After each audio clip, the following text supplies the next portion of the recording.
to, they have to get it set up with the listing agent, and then they go. So they're not gonna be going to Village Hall, which is not open all the time, and certainly not on weekends, to be able to do that. So we have to be able to say, I mean, the easiest way was your first suggestion, which is write a note, and that the code is okay with that. If somebody says, I'm a realtor, and this is for such and such an address, do you have an open house? You have cars all the way up and down. All those realtors descend on the place to see the property. So there has to be a way to do that. Now, I think with something like that, which is scheduled in advance, that could be done through Village Hall, and they get permission to do that. Yeah, And we nice. then have to get the word out to a lot of people who aren't residents, that this is our way of doing this. It's a change. But for the average showing of a house, it's never that people have to go all the way to somewhere to get a sticker that's only good for an hour, and then you go back again for a re-show, and I mean, you just can't do it. What do you think, Frank? I think the issue with California Park and Realtors is very limited. We did have that one house. Many times I was down there, the realtor said, hi, that's my car. They're with me in that car, we're just going down to look at the house. And by all means, we give them that go-ahead, just like we would any resident who has work being done in their house. You have a construction or a heater company outside to do boiler work, we're not gonna write a ticket to that vehicle. And we already have a parking policy written from 2015, which I included in yesterday's email, if anybody else has not seen it. And I think it's a fair policy, so we don't really have an issue with that. Okay. Okay. The people that are getting tickets are people that, I came to visit somebody, and there was no room for me to park, so I parked my car at the beach. And the house is nowhere near the beach. I came to visit my family. I used to live here, I don't live here anymore. I haven't lived here in 5 years. I came back to see my family, and the car is nowhere near the house, or, it's just dropped somewhere. That's the kind of thing. And the other big group is residents that just don't put stickers on the car. They go to the beach, and they got the sticker, and they just never put it on the car.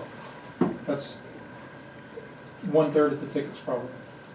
So what happens on a weekend if you're going to visit family and you're going to be spending the day and there's no place to park in the street, so you park down there without being a resident? And we've all done that. We've had people come visit and we say, go park down the beach. But how do they know? I mean, it just so happened, Frank, You you're put in saying, for a permit, you All put you in have to do there. is call the public safety phone, leave your message, leave your name and your Oh, all message, right. and the public safety officer will come down and grant you. if they're on, I mean, on the weekends they're more or less on, but Right. it could be an But if I you know will what give it you is, a you go to temporary- control, we have a whole calendar. They're not going to issue tickets. That's true. That's so true. Okay, well, that was easy. All right, so you'll keep working on it, we'll come up with something for next time. Okay, for October. Just a point on Jeff, it also, even for special parking on the street, even though there's nobody here on the weekend, if you submit it, if a resident submits it online through the computer, it's going to come directly to us. So even though Village Hall may be closed, we will get that through the email system, so we'll know about it. Well, the other thing that's also in, on the topic here is relinquishing the duties of administering the parking stickers to code. So, think about park stands and whatnot, and this way they can get familiar with the people that are actually getting stickers, vehicles, Making sure their making sure information they're legit matches up. and stuff like that, and matching the plates to the stickers that are being purchased or, administered. So that's something else we got kind of. So we're all gonna take a look at this. Mhm. Okay, we tabled the tennis court estimates last time. I don't have, oh, you have them, guys, okay. I got them. Okay, we were talking about 3 estimates we got. Gold Coast Tennis, Straight Line Tennis, and Century Tennis. Of the 3, Gold Coast was the cheapest at $75.49.43. Short Line was $7,900. And Century Tennis had a very elaborate plan, but which ended up breaking down, and we got down with $7,800. no color system 79 numbers. So basically, either 78 or 79 for a Century, straight line was 79, and the cheap one was Gold Coast Tennis at $7,500, and they were the guys that did it the last time around. Mhm. Yeah. And I think they did a very good job the last time around, did a good job. I don't play tennis either, so I don't know. Mhm. Ted liked them. User fees. Yep, the question is though, do we do it, and even though trustees Park's gonna go over budget with that, and we just do it if it's over budget? And that's what we have to decide. That's a lot of money. How many people actually play tennis? I don't know. Well, it doesn't matter, it's an investment in our, it's a capital, thing that we have to build. The question is, how would we do that? If we said, look, we need to protect this so it doesn't deteriorate. If we pay the money anyway, and it's not budgeted, where is that money coming It's from? gonna come from another line item somewhere where we go under budget. Or if at by the end of the year, if we're over budget, it'll come out of the fund balance, which will be the savings account. How much over budget will it take us? In that category, will be that bill over budget.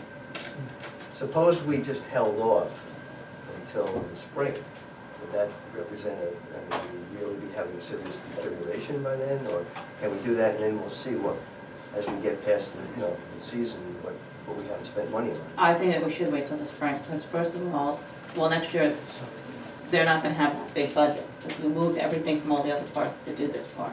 You know, next year I was hoping we could start looking at California Park, so, but we could see where we're at. We could see how much, what we do with any hurricanes, we have any storms. I mean, last year we had $43,800 bill for just August 4th, so, you know, if we don't have that this year, you know, the money will be somewhere, but it's just a matter of where we take it from. So I think it can wait till the spring, and I'm not sure we shouldn't get estimates to just redo the whole thing. If it's gonna be, what was the bill, 8,000?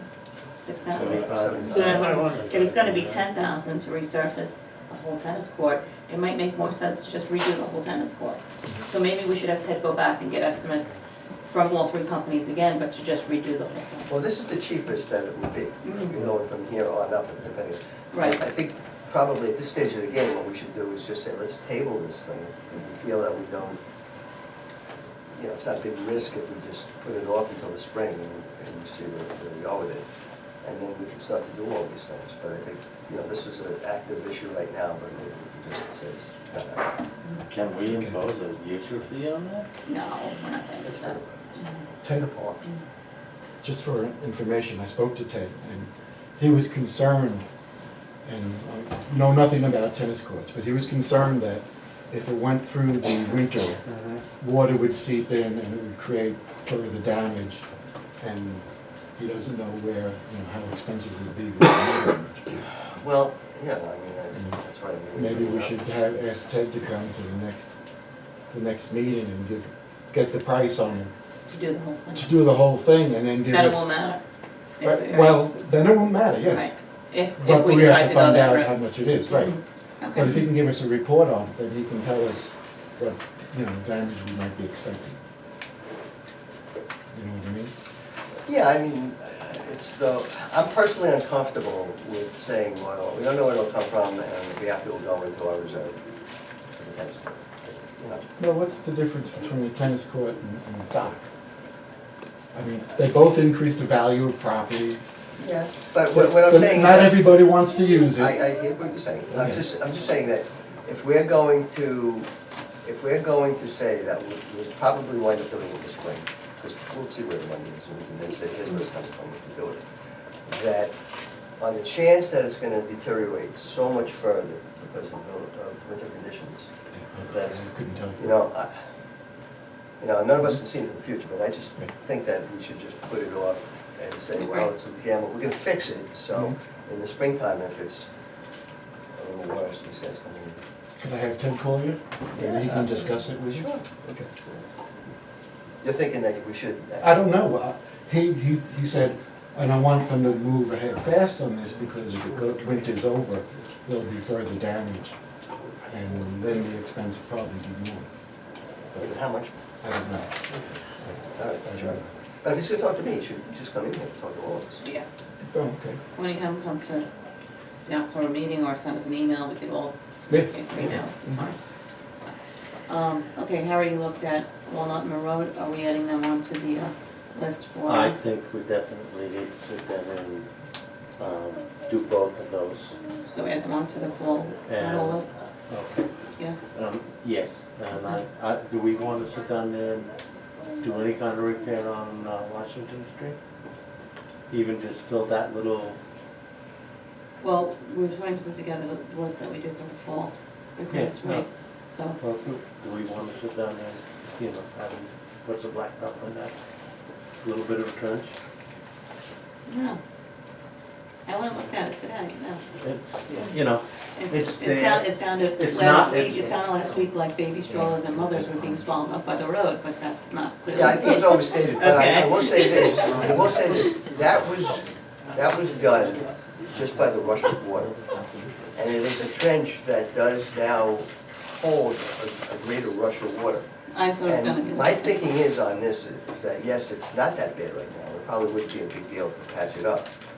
But it could potentially open up big time over the course of the winter, and I think we would probably be, it would be cost effective to do it now, just because if it opened up, you know, if you figure, it's about this deep, I would say. No. no, it's not really, Let me it's show not you. really that deep. Well, some of those rainstorms we've gotten, I've seen some pieces of asphalt getting lifted up on Washington Street and Yeah, I and washed carried down away. the road. I was walking right down there with the dog, and it was about 3 inches deep in the middle.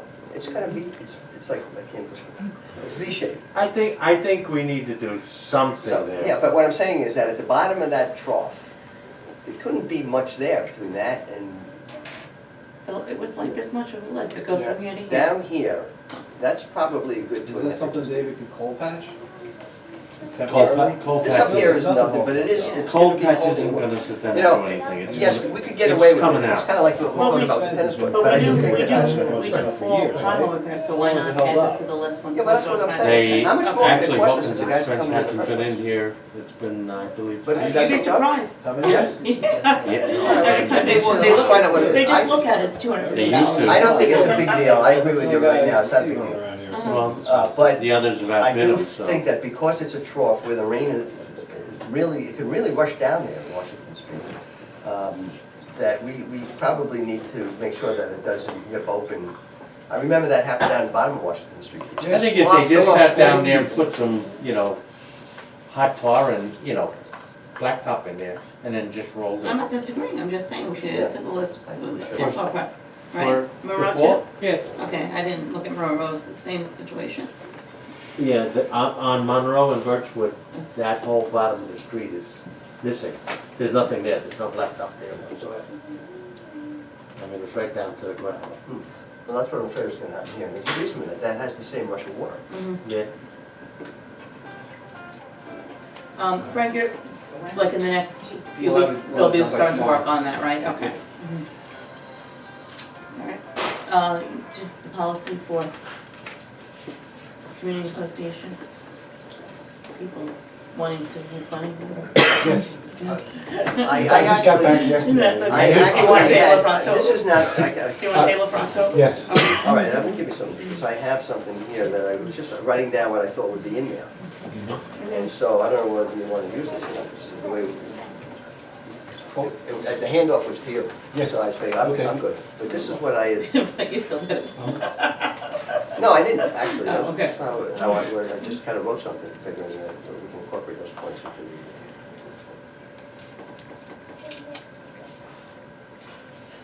Okay.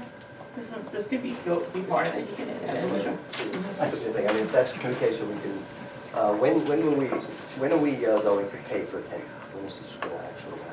Well, tonight we'll pay for the one for this weekend. Well, if we're gonna pay for it, then I think that we should, if this is okay with you, maybe circulate. It's my only copy, it's just my copy. If you circulate it around, people say it's, Do you want to make copies so we can read it over the break? Can you do that, Joe? Make some copies and then we have, but it's not, I think it's not a big deal, but if we act on it, then I would feel like we have a policy for authorizing that money. Okay. And then what, we'll revise the policy for next month? Me too, okay. 6 and 8 Bayview, and the Suffolk County Planning Department. So, the village ran into a, problem, and I have to say, out of respect for, Roger, I'm gonna discuss something with you now that Roger's waiting for an answer on, and I haven't, been able to get back to him yet. So I'll try to send him an email tonight or tomorrow, because I just found out about this. But the village ran into a problem which is throughout Suffolk County now with villages, where the office of, there's an office called Real Property Tax Service Agency, which is basically in charge of the tax map, the Suffolk County tax map. That's what they do, and they also certify. They also have certify the descriptions that are attached to deeds. So if you go to transfer your property to somebody, they'll check before the deed is recorded down on the first floor. You bring it up to this place on the second floor, and they read the description to make sure that the description is correct. But they also are in charge of the tax map in Suffolk County. So what happens from time to time, and it happened with Bayview, is that people will do their own lot line change or subdivision without getting it approved by the village. This doesn't happen with towns; it only happens with villages. What I'm going to say is that so the people will go to an attorney or even with themselves and take one property and do two deeds. One to themselves or one deed to somebody else, and then take it into Suffolk County, and that agency will change the lot line and sign off on the filing of the deed, even though we haven't approved it. So I think that my impression right now with what happened with Bayview is that agency approved the change in the tax map, which was basically what we had just approved as a subdivision. So that agency approved the change in the tax map first, and then we approved the subdivision, and not knowing that the tax map had already been changed. And the new owner, doing things the right way, got the subdivision approved, and then took the subdivision map out to Suffolk County, and the clerk wouldn't accept it because she said that it had already been subdivided. The county clerk would not accept the map because she said that it had already been subdivided by the Real Property Tax Service Agency, which has no jurisdiction to do anything like that. So what I'd like to do, and I'm recommending this to every village that I represent has been affected by this procedure one way or the other, and I don't think it's I don't think it's a power grab, or it's just the way that things are being processed really by this agency. I would like to just go on record and just let them know that this happened with a letter to them, because they shouldn't be approving subdivisions. We should be approving subdivisions, and Is it like being lead agent like that? yeah, Okay. sort of like that, right. So I'd like to at least do a letter, but I'm going to go through this full discussion with Roger Flood and make sure that he's in agreement with it. But if it's okay, I'd like to send a letter on behalf of the village, if Roger Flood is okay with it. Is this a governmental agency or a private? It's a governmental agency. It's Suffolk County Plan. One village has had several hundred, probably what's going to end up being a couple $100,000 in litigation over something that agency did, where they changed the lot line, and it just spun off into litigation, because of what happened. So, every village is affected sooner or later by this, and this is what happened with this. And now the person got the subdivision approval. Roger stamped it, approved. We went through a year or something of this, and the applicant kept coming back, with doing what they're supposed to do, and then the agency wouldn't accept the subdivision that we approved because they had already approved it. So that's I think we should at least go on record with a nice letter and let them know that we don't think that that's the way that it should have gone. Please. So maybe when we come to the regular meeting, we could just vote to do that, so we have a resolution. Okay. Please. They don't have to, just like an engineer's stamp, they don't need to have our stamp on it in order to. They're supposed to, yeah. Okay, so just don't do it. Okay. So they will not change the town tax map line as far as I know, but they will change the villages with the problems come. Quickly. Eileen. Right. All Do you right. think this might be something that would have to go up to, county roads in some way? It has to- It's gonna end up going, they need to have their procedures redone, because they claim that they were following the procedures. So is that letter gonna go just to them, or is it gonna go higher? Probably hard. The couple, address, it's gonna be copied to a couple, to some of the representatives. Okay, and then the last thing I wanted to go into executive session for legal advice. Okay. Okay, so do I have a motion for that? So, second. Give me a second. You want me in there? Yeah. Hey, how's it? Okay, sir, how I don't are know. you?